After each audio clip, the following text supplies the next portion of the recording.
Hi everyone and welcome to Mighty White's podcast episode 145.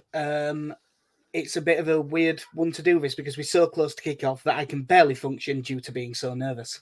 As always, I'm Jack, joined by Casey. I'm relatively calm. I wish I was. I put on our Twitter. Once you've stared into the abyss of relegation and accepted its cold embrace. No, it doesn't help.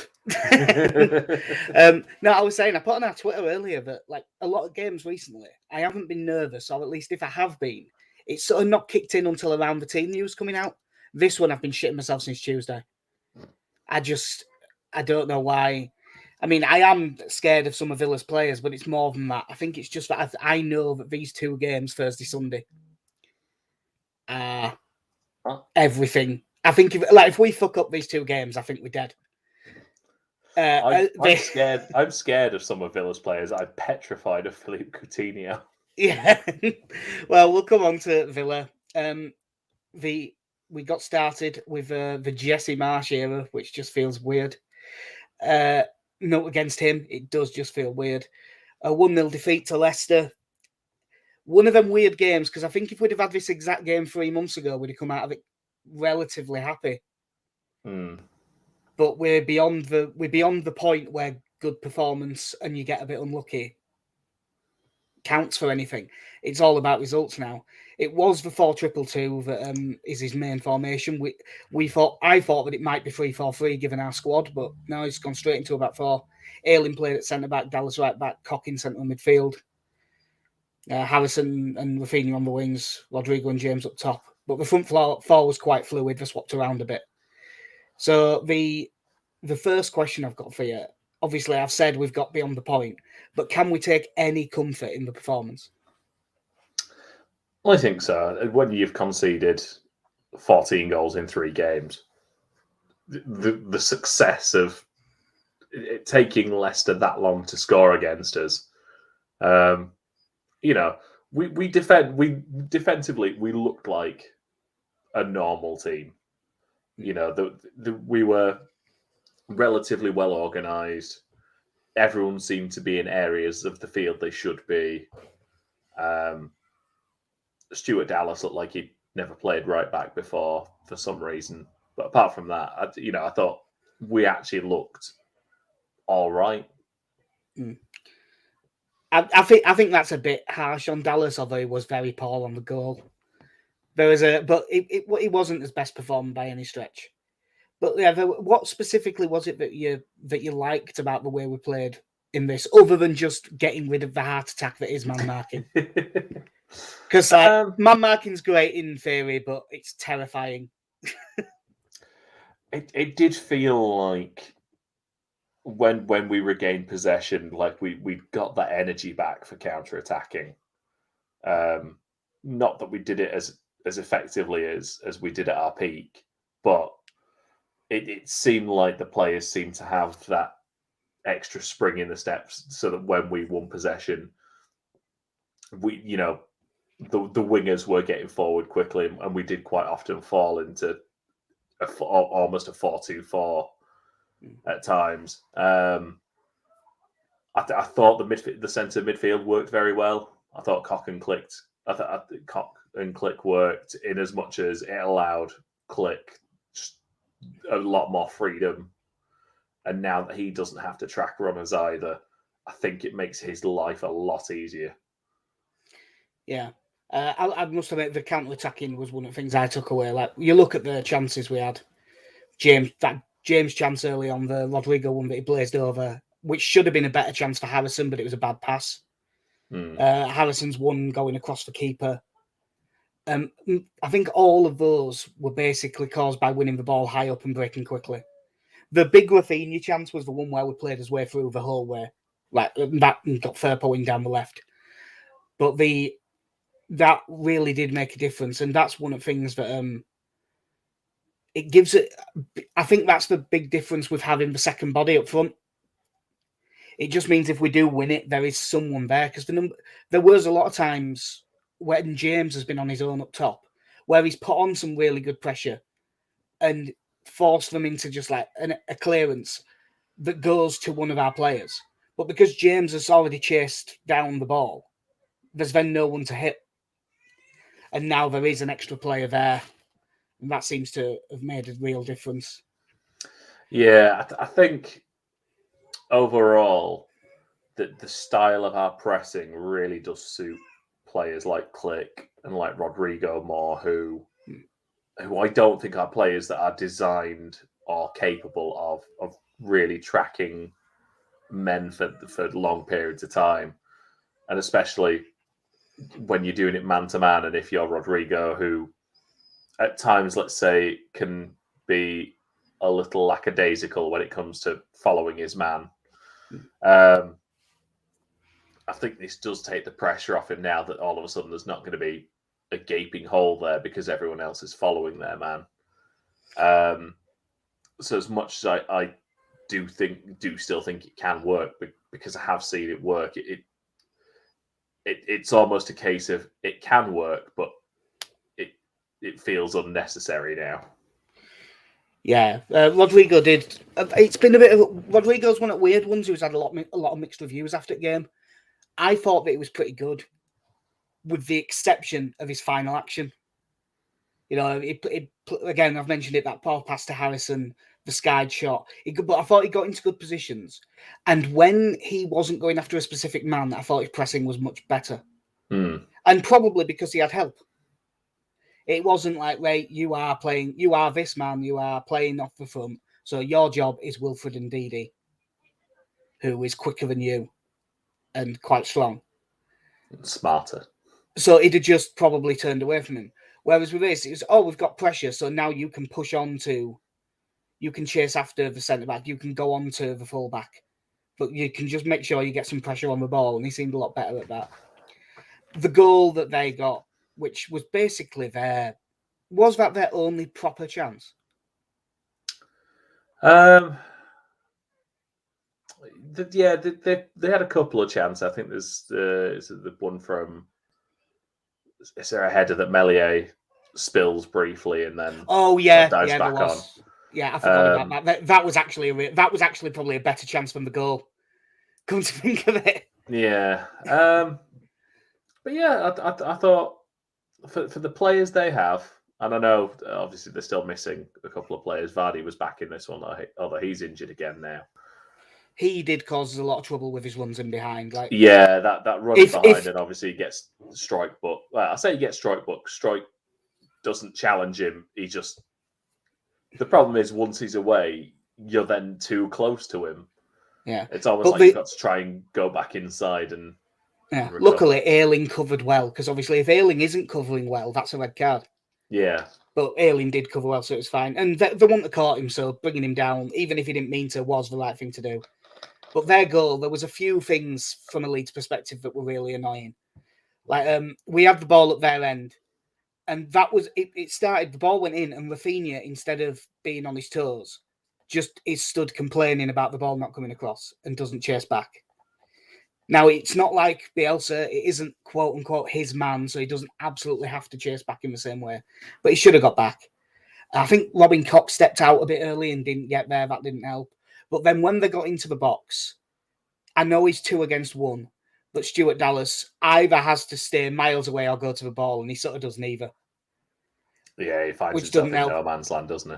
Yeah, which really wasn't great. And to be honest, I'm definitely not going as far as it's a massive goalkeeping error. It's not that far, but I do think Meslier could have done better. And I think he probably should have gone with his feet. I wasn't so fussed with Meslier for that one. I think it's, as it goes, it's through Ayling's legs and it is right in the corner. It's just inside the post. But yeah, it was really disappointing because we'd created a number of good chances up to that point. Yeah. Well, I mean, I've got, not that single game XG matters, it's more for tracking a long-term trend, but 0.39 to 2.15 was in for goal. And I think other places had it as like a half to around 2. It didn't move loads, but basically we just were the better side by a distance. And that's what made it so frustrating, because we haven't had nearly enough really good performances this season. And I wouldn't go as far as this one being really good, but I would go as far as good. And it was a game that we we deserve to win, and we absolutely should not have lost. Yeah, I think we're very unlucky not to come away with a point. You do start to look at, Rafinha's chance, which is what he should absolutely take all day, which is very frustrating. No, it was nice to see us have a game where I'd say probably for 70 minutes we created regular chances. Yeah, it wasn't a short period of the game that we did it or anything like that. I thought for the most part we were a threat throughout. Yeah, because there's been a few games where we've had a good 10 minutes, haven't there? And we had like the Spurs game, for instance. You look at that game and we did have a load of chances, but they came in blocks, and the rest of the time we were just getting done. But this wasn't like that. The bits of news coming out of it. Well, this one isn't really from it, but it got confirmed after the game. Leo Yelder's had an operation. Sorry, Yelde has had an operation. Might make the end of the season, but you would think, unless we get some injuries, he probably won't play again this season because people are back now. And Tyler Roberts, with his very, very, very unfortunate substitute appearance, comes on. Both of them go for a high ball. Both of them stick the foot up in the air, and Roberts comes off worst. And by the sounds of it, he's snapped that tendon that attaches your hamstring. It does not sound pleasant. Yeah, he's had surgery, out for the season. Everyone in the world, it's not hindsight, during the game was saying just take him off. He's doing more harm than good, both to Leeds as a team and to himself.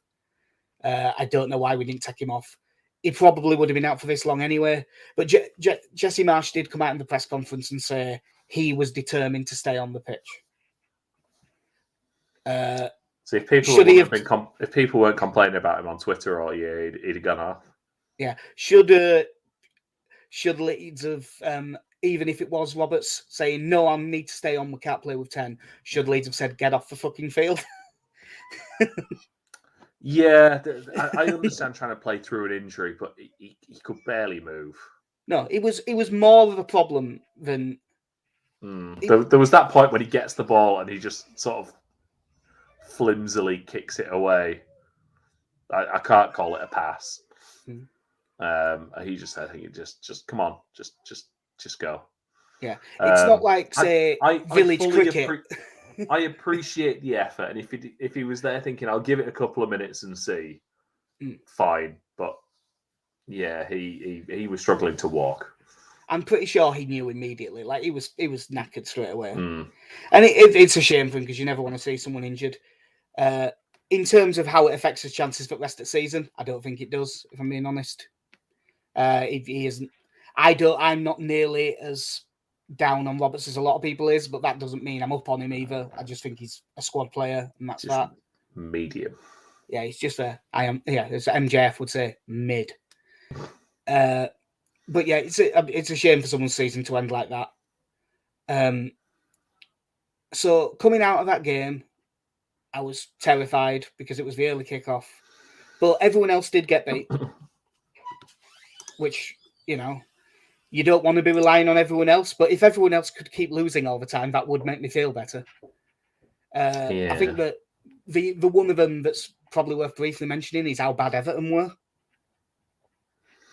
Well, they've got a top manager in there who said he's been very impressed with how things have been going since he arrived, and then after the defeat said, there's a problem with the culture here, and that these are issues that have been around long before I got here. Like classic Frank. Yeah, proper Frank Lampard. Just going to distance myself from these problems. Not that I think for a second it's going to happen. There was a story this week that Everton's losses are over the 3-year FFP losses allowance by about £130 million. It's something like you're allowed 140 and they're at 270 or something like that. I don't know. It might be more, it might be less. I can't remember the exact numbers. I don't think they'll do anything about it because, Everton are a massive club in the history of English football. They're not going to give them a points deduction that might relegate them. Frank Lampard is like one of the darlings of English football, both, you know, whether it's FA, Premier League, the press, all of it. So they're not going to do that to him either. There's also it's doing well for Wayne Rooney. Yeah, there's also the COVID defence as well that they can just say, yeah, but it's because of COVID, and they'll probably go, yeah, fair enough. So I think it's a bit of a non-story, but it is worth mentioning. I'm personally hoping for a deduction to whatever is below us. The Championship. Yeah, League One. But, you know, I don't want it to be a deduction, but if that's what it ends up needing to be, I will be pro, because football is tribal. So tonight, this one isn't going to be the longest one, by the way, and we're hoping to be back Saturday before the Norwich game. Tonight, Villa. Their last two games, they've won 4-0 and 2-0.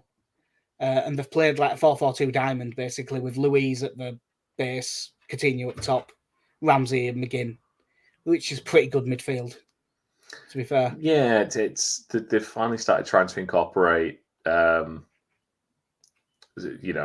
two good quality strikers, because Danny Ings has been the one that's kind of dropped out in recent weeks.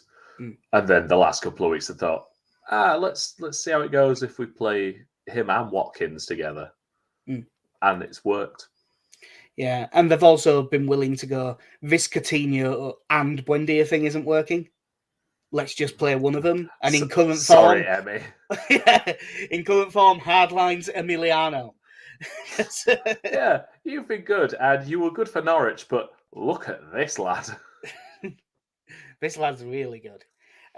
So in midfield, if we stay in like the 4-2-2, it's going to be a bit weird because all their midfielders are central. So you sort of, Louise will probably stay back a bit, so he's less of a way. But Ramsey and McGinn and then Coutinho all in the middle. We happen to pick, whether it's Click and Cock again or Forshaw comes in or whichever, it don't really matter. Will we just have the two?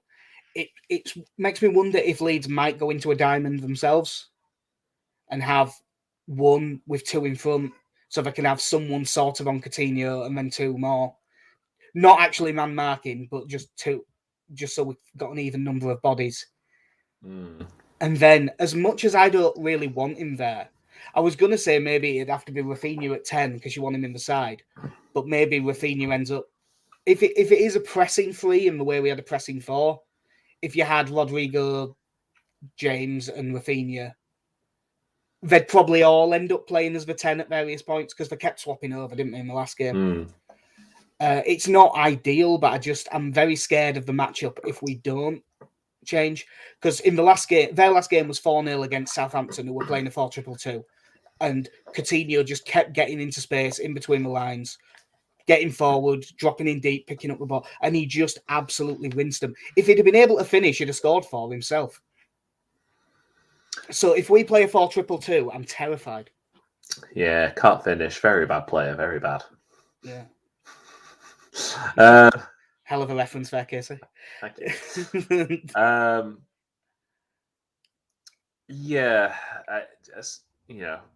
Especially after the last game, I know it's not going to be.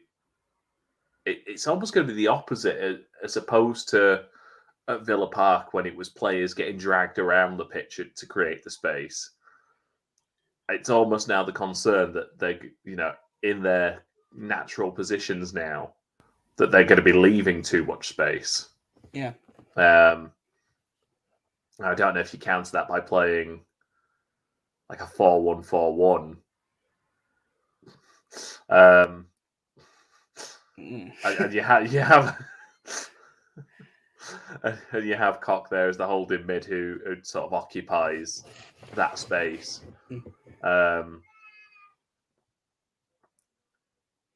Or if you do play a 3-4-3, then you have a central defender who has the ability to step out a bit further, perhaps. Yeah, I hadn't really thought about playing. The problem is, if you play that, you've still got that 2v3 in the middle. Yeah, and that just without wanting to be incredibly playing the game football manager about it, we're in danger of being overrun in midfield. Shut up, ass man. Yeah, I suppose it depends on how you'd set your three up front. Whether it's if you did it as two central strikers with a 10, you kind of have someone occupying Louise in that case. But if you are doing it as a striker and two wider players, yeah, then you've got the extra man there. Yeah. Defensively in this, I'd quite like the idea of a 5-3-2, but you can't press from a 5-3-2 because you're too deep. So we definitely won't be that. Yeah. And I do want us to press. I always want us to press. One thing that Bielsa football has done to me is when I watch a team just sit deep, unless they've got like 10 men and there's 10 minutes left, and when the team just sits back, I find it borderline unwatchable now. I'm just like, oh, fucking do something. It's a sin to the art of football. Yeah. The only other thing, if we do play the 4-2-2, is if we can press really well and force them to just go long and can win the ball, we might be able to force them to drop McGinn alongside Douglas Luiz, who I nearly called David Luiz then. And then the numbers are a lot better. Then it sort of works. So it is doable. I just think that if we play the 4-2-2, we have to be really on it in the first 15 minutes. Like, really on it. Yeah, obviously after the last game as well. God, Jacob Ramsey was good. Yeah. Like, he was fantastic. He'll still be a threat, but he's less of a threat when you don't have someone a lot slower than him man-marking him. Yeah. In theory, he shouldn't just be able to sprint 50 yards in a straight line and be in on goal in this game. Yeah, I mean, as a front six, it's a good team. Is that for Villa? You know, I think Danny Ings obviously will always score goals at this level. Ollie Watkins is just gotten better and better as he's been in the Premier League, and then that midfield four is very good. You know, really like John McGinn, love Jacob Ramsey. So it is just a case of then on, when we're in possession, is can we trouble their centre backs? Yeah, that's one thing I have got in the brief notes I've written here, saying like I was looking at theirs and going, they'll obviously have Ings and Watkins against probably our two centre backs, roughly. I know it's not man to man anymore, but I still see games as battles now. Yeah, it's a tough ask, is that? But when you look at that team, if we are playing that formation, there's a lot of space up top if we can get the ball forward quickly and into feet. And if we can press Tyrone Mings well, he will give us the ball in a dangerous position. Because that's just what he does. And alongside him, whether it's Concert or Chambers, neither of them are that great in that situation either. Yeah. Like I say, having seen us at Villa Park, defensively they really weren't up to much, and I didn't think Digne did a whole lot either. I think Matty Cash was better, and I quite like him. I'm not sure. Cash, but Digne was out in the last game, and I'm not sure if he's back yet, so it might be Ashley Young. Oh, he had. I believe he had COVID, so I think he. If I remember rightly, I read that he was still out, but yeah. Because if I know that our players are now coming in field a bit more, but they still drift wide when we've got the ball. Rafinha versus Ashley Young could be somewhere where we get some joy. Yeah. Sorry, I'm just trying to have a look now to see if there's any news on him, but I'm sure there'll be some. Concert and Digne both available after missing Saturday's win with COVID. Okay. So probably, although it might not be Concert straight back in because I'm led to believe that Callum Chambers had a pretty good game.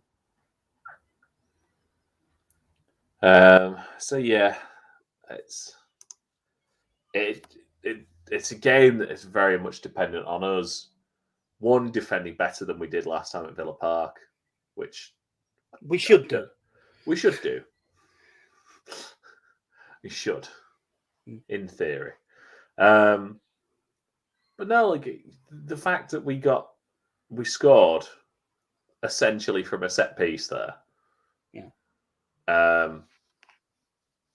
And it just I really didn't think much of their defense. Like I thought up against Dan James in a game where I didn't think Rafinha played particularly well. Rodrigo had a good game from sort of midfield. So yeah, there's no reason why if we can't attack, if we don't attack well, why we shouldn't create chances in this. Yeah, it's the more I think about this game, the more it's sounding like I should be having a look at what odds both teams to score is, because it's feeling a bit like that. Do you think Leeds will make any changes? It's worthwhile mentioning Llorente is actually fit for this one, and Forshaw has actually trained all week this time, which he hadn't last time out. Bamford is available, but they've pretty much said will be on the bench. Yeah, I would imagine Bamford comes on. There is a very cynical part of me thinks it's a bit of a PR exercise, this whole Bamford stuff, but I think he'll get on this time. Yeah, Marsh pretty much said he is coming on at some point in the game this time, and I doubt he'd want to start lying this early. Damn Yanks. I don't know, to be honest. I don't know if he'll change the back line. If it would be one of Llorente or Koch could play right centre back, Ayling would go to right back. And it depends who he prefers out Llorente and Koch. If he prefers Llorente, I'd probably leave Koch in midfield. If he prefers Koch, then maybe go to either Forshaw and Dallas. But then we talk about dropping Click, who I thought then you're dropping Click. He did have a good game. So for me, out of the starting lineup from the Leicester game, if there was someone who was going to drop out, for me, it would probably be Stuart Dallas, just based on that performance. I could see that happening. It depends whether Marsh played Ayling there just because of the injury to Llorente, or whether he just thinks Dallas suits right back better for him. Because you would say that it has reached a stage now where Dallas is a bit better at getting up and down from that position than Ayling is. Yeah. I could honestly see he's not making any changes, to be honest. Oh, yeah, I could definitely see that being a possibility. We played quite well. Yeah, good, very good team. Great group of lads. Yeah, I wonder... The other thing that I did have a note here, just whether it'll happen or not, whether this 4-2-2, whether we might drop Rodrigo off the front a little bit more. Still up front, not the way that Bielsa did, but maybe drop him off a little bit to try and get him on Luiz every now and then out of possession. Just so there is that extra body in there to help out. Yeah, possibly. But again, whether that would then mean if he drops in and then we win the ball, whether that would mean he's 15 yards too deep to impact the play. It's sort of it's a weird one because I haven't seen enough of this yet. Like, we had got to the stage where you could pretty much write down how a Bielsa Leeds game was going to go, and you'd be pretty much right. You might not be right about the level of performance, but the attempt, you'd know exactly what was going to happen. And it's kind of nice in a way not knowing that, but it's also terrifying. Yeah, there was slight comfort in there in knowing how these things were going to work. Yeah. Except knowing for that if it goes wrong, here's exactly how it's going to go wrong. Yeah, except for the substitutions, they remain wildly erratic. Yeah. Yeah, I'm hoping it'll be as entertaining as it was last time. That was a really good game. Yeah, I'm positive going into this one for absolutely no reason whatsoever. I don't think I've got positive or negative in me. I've just got nervous. That's all I've got now. I mean, I have been needlessly positive most of the season, despite the fact we are 16th in the table or whatever it is. Is it 15th or 16th? We are 16th at the minute. Brilliant. 1 point ahead of Everton, who have 2 games in hand. 5 2 defeats points in a row. Yeah, 2 points ahead. 2 points ahead of Burnley, who have 1 game in hand. And yeah, we've lost 5 in a row, which is the worst form of any team in the division. Yep. And We'll be fine, right? And the second worst goal difference. We'll be fine, right? God, 60. What? Hang on. 61 goals conceded. Yeah, which is 3 more than Norwich. God. Well, that's a horrible number to look at. That's also a horrible sound to listen to. Sorry, it's my daughter coming. Is my daughter coming through the microphone from downstairs? Yeah. You know, I'm going to back us for a win here, and I'm going to say a 1-0 win. I have no idea. Like, absolutely no idea. Yeah, I definitely think both teams score. That's the one thing that I'm fairly confident on. So I ought to say 0-0 now.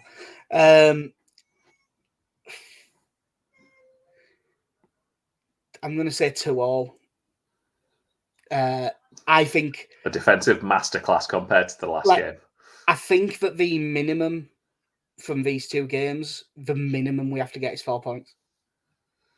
We're not dead if we only get 3. If we don't beat Norwich, then they might as well start paying out on relegation.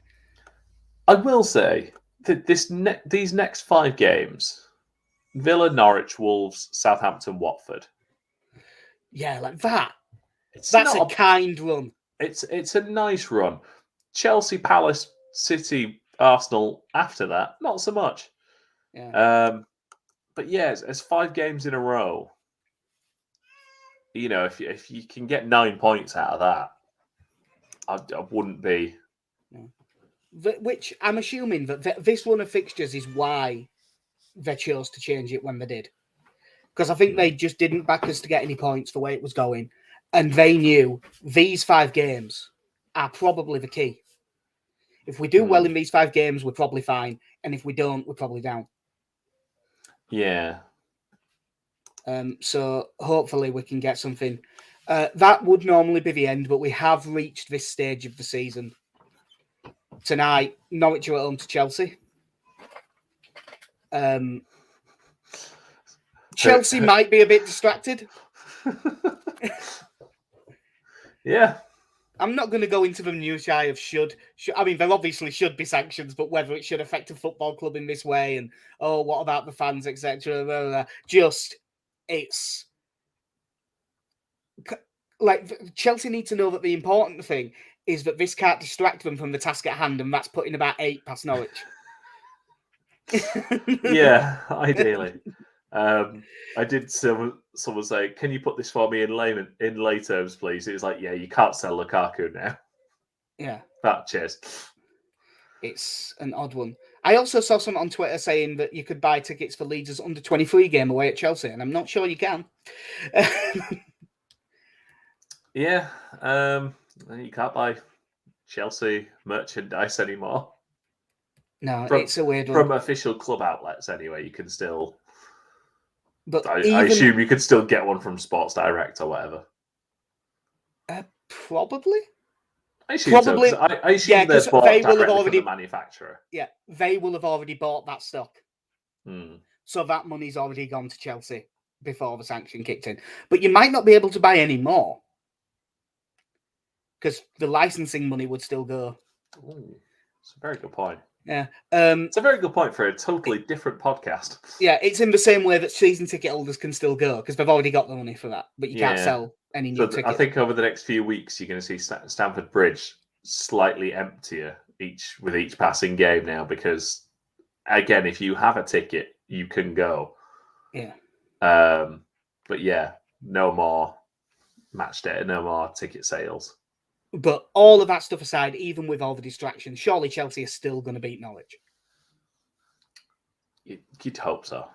I've put Norwich or draw in my bet for tonight. Put it out there. I have had a pessimist's treble. which is Villa or draw, Norwich or draw, and then in the other game that affects us, I've got Watford or draw away at Wolves. I'm basically backing all the results I don't want. I want these all to lose.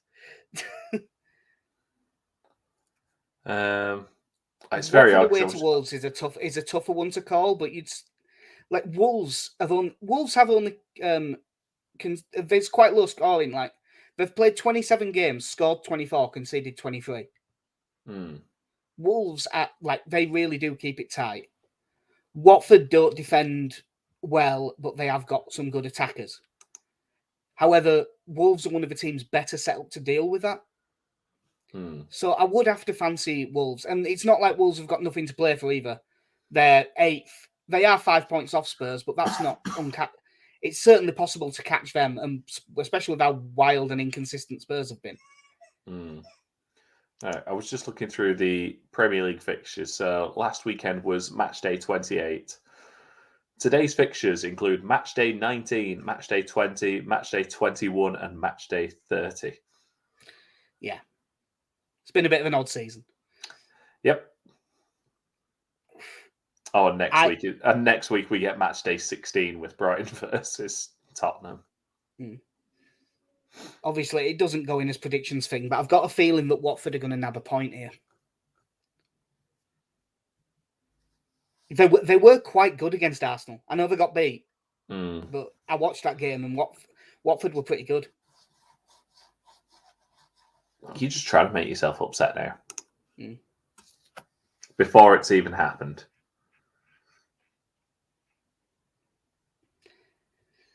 So what did we go? I went to a piece and you went for what? 1-0 win. A 1-0 win. Well, God, I hope you're right. In fact, I hope you're wrong. I hope it's 4-0 to Leeds. That'd make everything feel better, wouldn't it? Right. So in theory, are you good for Saturday? Yep. Should cool. Be fine. So we should be back on Saturday because KC's off work and I finish at like 2 p.m. So I don't know. What is the late kickoff on Saturday? Scum and Spurs. That's Sunday. Yeah, it might do it might be afternoon, it might be early evening. It depends what else is on and whether we go for a beer. Yeah. It's all coming together. Yeah, depends whether we go out for a drink or what. We'll see what happens. It's a weekend. Hopefully something happens. But that'll do us for episode 145 at Mighty White's podcast. I'm so terrified about tonight. And God, I hope that when I get back in that car at the end of it, that I'd feel like the walk back up Eastern Hill took about 20 seconds. So I've been Jack. See ya. I've been Casey. Have a good one. In a bit.